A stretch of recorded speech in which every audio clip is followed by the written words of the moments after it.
Hello, नमस्कार दोस्तों। मैं धनंजय त्यागी। आइए आज इस वीडियो में हम पिता कहानी पढ़ेंगे जो कि ज्ञान रंजन जी के द्वारा लिखी गई है। तो आइए शुरू करते हैं। पिता कहानी।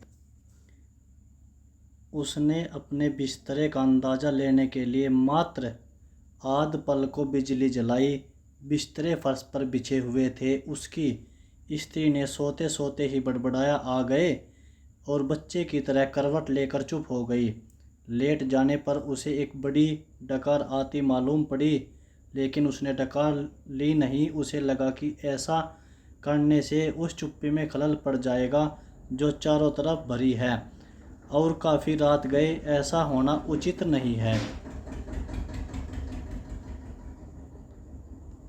अभी घनश्याम नगर के मकानों के लंबे सिलसिलों के किनारे किनारे सवारी गाड़ी धड़धड़ाती हुई गुजरी। थोड़ी देर तक एक बहुत साफ भागता हुआ शोर होता रहा। सर्दियों में जब यह गाड़ी गुजरती है तब लोग एक प्रहर की खांसी नींद ले चुके होते हैं। गर्मियों में 11:30 का समय कोई विशेष मतलब नहीं होता। यूँ उसके घर में सभी जल्दी सोया करते, जल्दी खाया और जल्दी उठा करते हैं।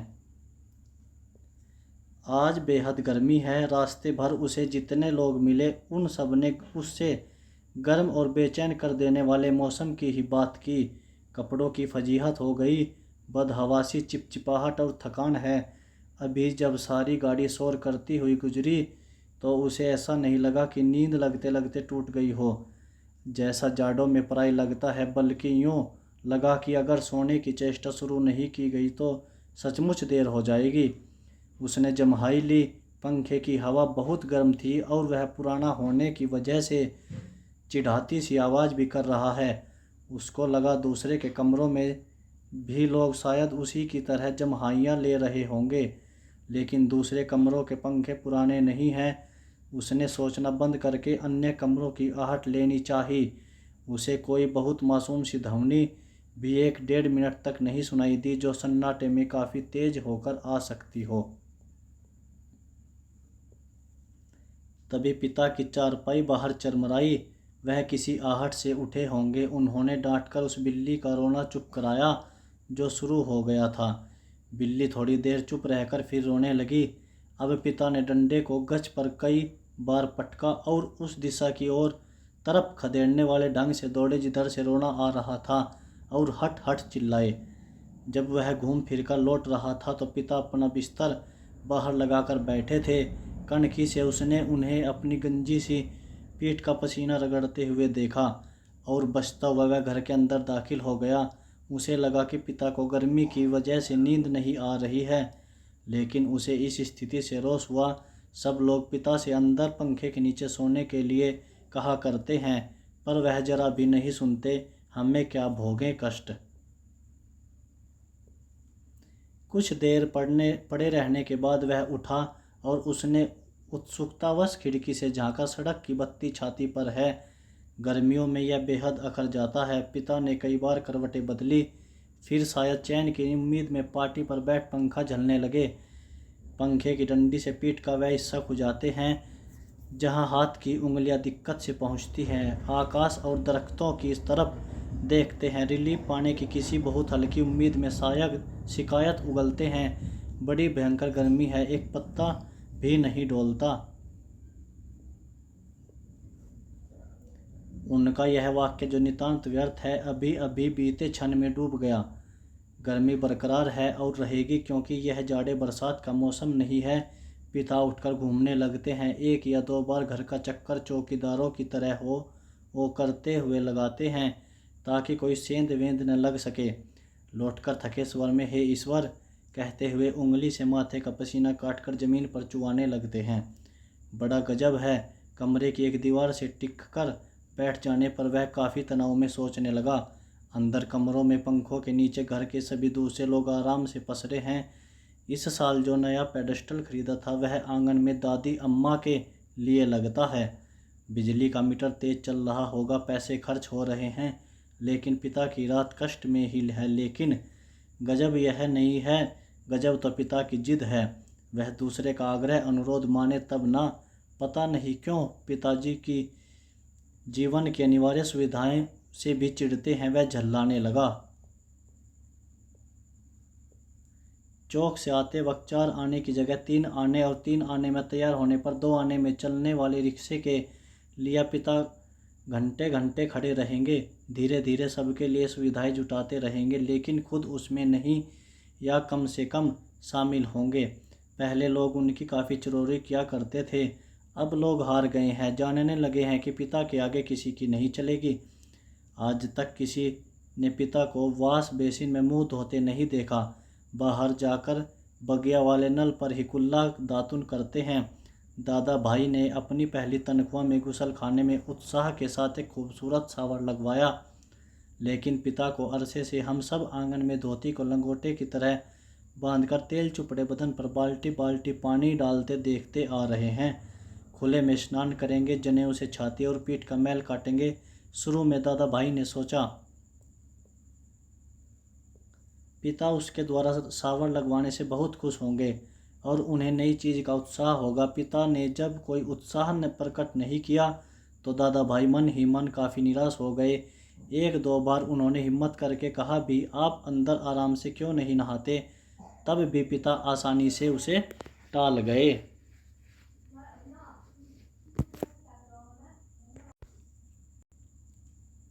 लड़कों द्वारा बाजार से लाई बिस्किटें, महंगे फल, पिता कुछ भी नहीं लेते। कभी लेते भी हैं तो बहुत नाक मुँह सिकोड़ कर। उसके बेस्वाद होने की बात शुरू में ही जोर देते हुए अपनी अमावट गजक और दाल रोटी के अलावा दूसरों द्वारा लाई चीज़ों की श्रेष्ठता से वह कभी प्रभावित नहीं होते।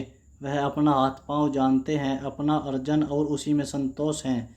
वे पुत्र जो पिता के लिए कुल्लू का सेब मंगाने और दिल्ली एम्पोरियम से बढ़िया धोतियाँ मंगाकर उन्हें पहनाने का उत्साह रखते थे, अब तेजी से पिता विरोधी होते जा रहे हैं।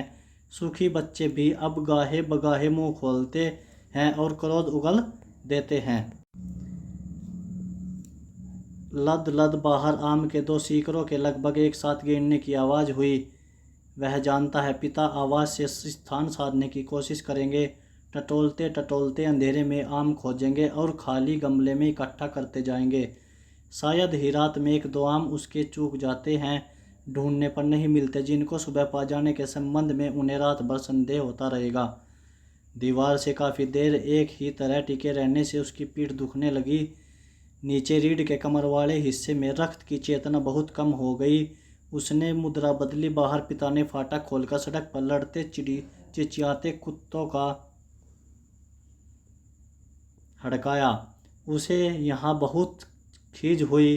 कई बार कहा, मोहल्ले में हम लोगों का सम्मान है, 4 भले लोग आया जाया करते हैं, आपको अंदर सोना चाहिए, ढंग के कपड़े पहनने चाहिए। चौकीदारों की तरह रात को पहरा देना बहुत ही भद्दा लगता है, लेकिन पिता की अड़ में कभी कोई झोल नहीं आता। उल्टा सीधा पता नहीं कहाँ किस दर्जी से कुर्ता कमीज सिलवा लेते हैं।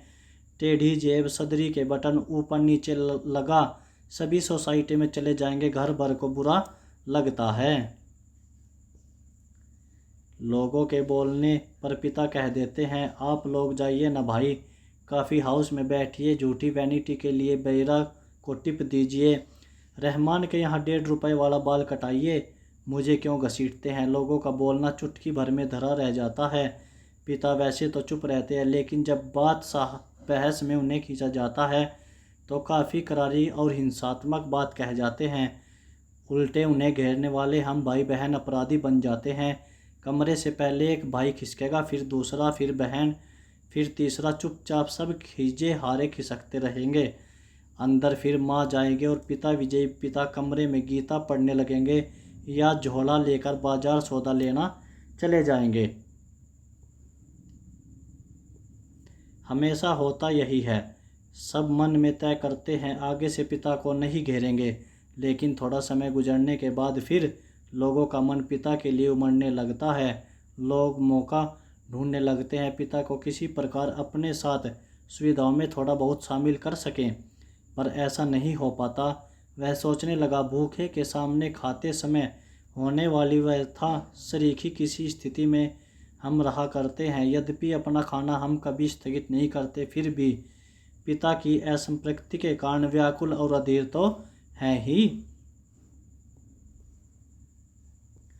पिता अद्भुत और विचित्र हैं, वह सोचते हुए उठा। कमरे में घूमने या सिगरेट पी सकने की सुविधा नहीं थी, अन्यथा वह वैसा ही करता। उसने सो जाने की इच्छा की और अपने को असहाय पाया। शायद नींद नहीं आ सकेगी, यह ख्याल उसे घबराने वाला लगा। पिता अद्भुत और विचित्र है, यह बात वह भूल नहीं रहा था। पिछले जाड़ों में वह अपने लोभ को कुचलकर बेमुश्किल एक कोट का बेहतरीन कपड़ा पिता के लिए लाया। पहले तो वह उसे लेने को तैयार नहीं हुए, लेकिन माँ के काफ़ी गुड़कने फुड़कने से राजी हो गए और उसी खुलदाबाद के किसी लपटू दर्जी के यहाँ सिलाने चल दिए। सुधीर ने कहा, कपड़ा कीमती है, चलिए एक अच्छी जगह में आपका नाप दिलवा दूँ, वह ठीक सिएगा, मेरा परिचित भी है। इस बात पर पिता ने काफ़ी हकारत उगली। वह चिढ़ उठे, मैं सबको जानता हूँ, वही म्यूनिसिपल मार्केट के छोटे मोटे दर्जियों से काम कराते हैं और अपना लेबल लगा लेते हैं। साहब लोग, मैंने कलकत्ते के हॉल एंडरसन के सिले कोट पहने हैं। अपने ज़माने में जिनके यहाँ अच्छे खासी यूरोपियन लोग कपड़े सिलवाते थे, ये फैशन वैसन जिसके आगे आप लोग चक्कर लगाया करते हैं, उसके आगे पाँव की धूल है। मुझे व्यर्थ पैसा खर्च नहीं करना। कितना परस्पर विरोधी तर्क किया पिता ने। ऐसा वह अपनी जिद को सर्वोपरि रखने के लिए क्या करते हैं। फिर सुधीर ने भी कपड़ा छोड़ दिया। जहाँ चाहिए सिलवाइए या भाड़ में झोंकाइए, हमें क्या, वह धीमे धीमे बुदबुदाया। ए पिता बाहर अकबकाकर उठ पड़े। शायद थोड़ी देर पहले जो आम बगीचे में गिरा था उसकी आवाज़ जैसे अब सुनाई पड़ी हो। वह खिड़की के बाहर देखने लगा। किंचित टिका टिका सा पीठ के पसीने से बनियान चिपक गई थी। बेहद घुटती हुई गर्मी मन उसका मथा जाता था। बीवी पड़ी आराम से सो रही है, इसे कुछ पता नहीं, शायद पिता की खाट खाली थी। वह गिरा आम टटोलने के लिए बगिया में घुसे होंगे। पिता कितने विचित्र हैं। लंबे समय से वह केवल 2 ही ग्रंथ पढ़ते आ रहे हैं, यंत्रवत नियमवत रामायण और गीता। लंबे 35 वर्षों तक अखंड केवल रामायण और गीता। उसके पहले युवा काल में जो कुछ जितना कुछ पढ़ा हो, उन्होंने उसे कभी भयावह, कभी सम्मानजनक और कभी झूठ लगता यह देख सोचकर कि कोई व्यक्ति केवल 2 पुस्तकों में जिंदगी के 35 वर्ष काट सकता है और कैसे काट लेता है।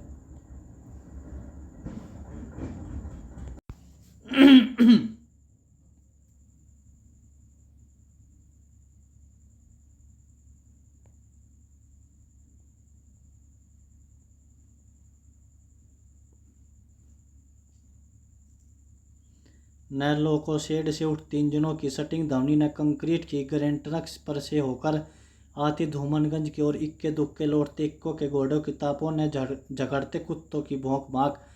बस कहीं उल्लू एक गति एक वजन और विवस्था में बोल रहा है। रात्रि में शहर का आभास कुछ पलों के लिए मर सा गया है। उसको उम्मीद हुई कि किसी भी समय दूर या पास से कोई आवाज़ अकस्मात उठ जाएगी, घड़ी टनटना जाएगी या किसी दौड़ती ट्रक का तेज लंबा हॉर्न बज उठेगा और शहर का मरा हुआ आभास पुनः जीवित हो जाएगा। पूरा शहर कभी नहीं सोता या मरता। बहुत से सोते हुए जान पड़ने वाले भी संक्षिप्त ध्वनियों के साथ लगभग ध्वनिहीनता के बीच जगे होते हैं। रात काफ़ी बीत चुकी है और इस समय यह सब सोचना सिवाय सोने के कितना निरर्थक है। शायद पिता ओंग गए हैं। करवट बदलने से उत्पन्न होने वाली खाट की चरमराहट, अब आम टटोलते समय सूखी अधसूखी पत्तियों के कुचलने की आवाज़, लाठी की पटक, मकान के फेरे के वक्त खांस खसार कुत्ते बिल्लियों को यह हड़काना, कुछ सुन नहीं पड़ रहा है। इस विचार से कि पिता सो गए होंगे उसे परम शांति मिली और लगा कि अब वह भी सो सकेगा। शीघ्र नींद के लिए उसने टकटकी बांधकर पंखे की तरफ देखना शुरू किया। गर्म हवा के बावजूद दिन भर की व्यर्थ थकान और सोच विचार से पस्त हो जाने की वजह से वह नींद में चित हो गया। थोड़े समय उपरांत वह एकाएक उचक कर उठ बैठा। उसने चारों तरफ कुछ देख पाने के लिए कुछ क्षणों तक गड़े हुए अंधेरे को घूरा। हुआ यह कि उसे शरीर में एकाएक बहुत सी गर्मी लगी थी और अजीब सी सरसराहट हुई। शायद पसीने से भीगी टांग पत्नी के बदन से छू गई थी। मुंह में बुरा सा स्वाद भर आया। किसी भी बुरी बीमारी के कारण अक्सर ऐसा हो जाया करता है। उठकर उसने 2-3 कुल्ले किए और ढेर सारा ठंडा पानी पिया। इतना सब कुछ वह अर्ध नींद में ही करता रहा। आंगन से पानी पीकर लौटते समय उसने इत्मीनान के लिए खिड़की के बाहर देखा। अब तक नींद जो थोड़ी बहुत थी काफुर हो गई। पिता सो नहीं गए हैं अथवा कुछ सोकर पुनः जगे हुए हैं, पता नहीं। अभी ही उन्होंने हे राम तू ही सहारा है कहकर जम्हाई ली है। ऐसा उन्होंने कोई दबकर नहीं किया। रात के लिहाज से काफ़ी शोर उठाते कहा है। शायद उन्हें इत्मीनान है कि घर में सभी लोग निश्चित रूप से सो रहे हैं। पिता ने अपना बिस्तरा गोल मोड़कर खाट के एक सिरे पर कर लिया है और वही सुराही से प्याले में पानी लेकर अपनी खटिया की बात तर कर रहे हैं।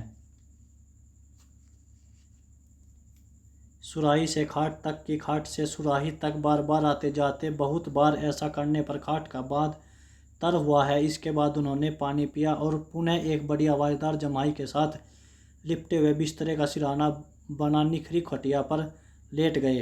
तड़का होने में पता नहीं कितनी देर थी। थोड़ी देर के बाद पंखा जमीन पर गिराकर उनका दायां हाथ खटिया की पाटी से झूलने लगा। चारों तरफ धूमिल चांदनी फैलने लगी है। सुबह जो दूर है कि भ्रम में पश्चिम से पूर्व की ओर कौवे काँव काँव करते उड़े।